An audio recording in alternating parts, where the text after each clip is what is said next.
Welcome. In the mood for a show?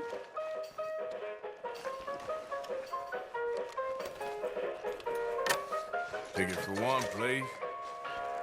Right then, just head inside the tent.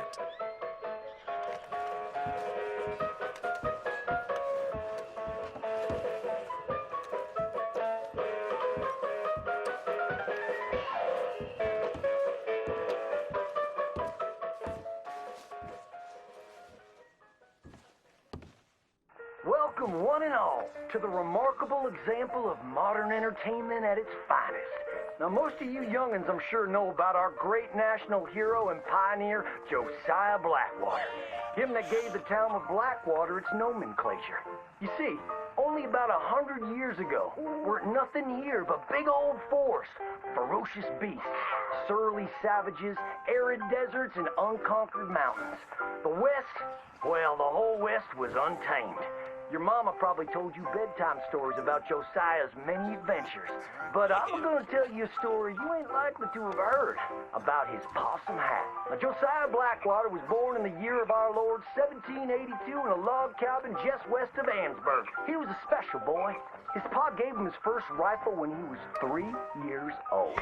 Boy, he took to it right away. He exclaimed, "There's a whole mess of critters out there in them woods that aim to eat us, so I'm gonna consume them first."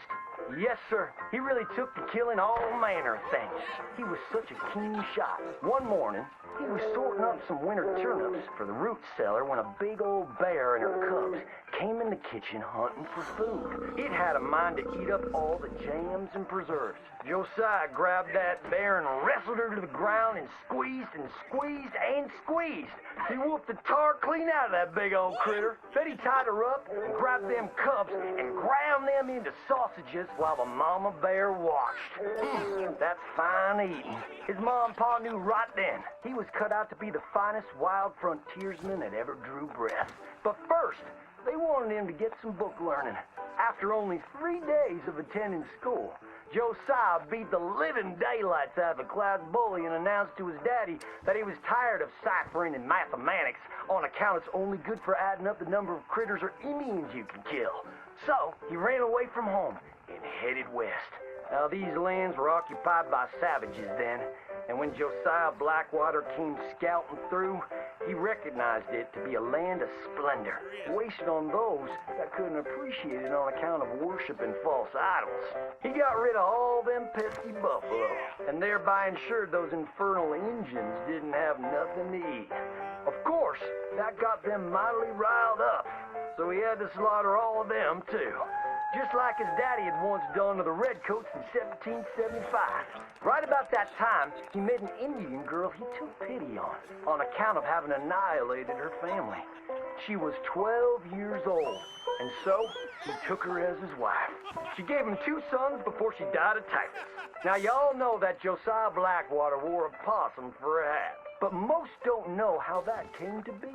Well, one day, old Josiah was riding a couple of alligators down the Lanahatchee River. Riding, standing up, and shooting eagles right out of the sky when he sees a big old mountain lion about to eat a possum. Josiah grabbed that mountain lion by the tail and wrestled it till it was plumb dead. Well, that possum really took to Josiah. Followed him around like a dog loyal to its master. Yes, they had a lot of adventures together. Now, Josiah never cried a day in his life, but he pert near dead on the day that possum passed, for they were mighty fine friends. So he skinned it and made it into a hat. Back in them days, a possum skin was as good as money, but he never parted with that hat, not even for $10. Once he founded the town of Blackwater, he sent word for settlers to come. It was the last stop in the west before San Francisco. He met a girl by the name of Rufina Helsby at a barn dance one night, took her as his wife, and settled down. Built himself a cattle empire and had 14 youngins. But Josiah Blackwater wasn't the home-loving kind, and he grew mighty restless. One day on the courthouse steps, he announced, "You may all go to hell, and I will go to Saint Denis." And so he did.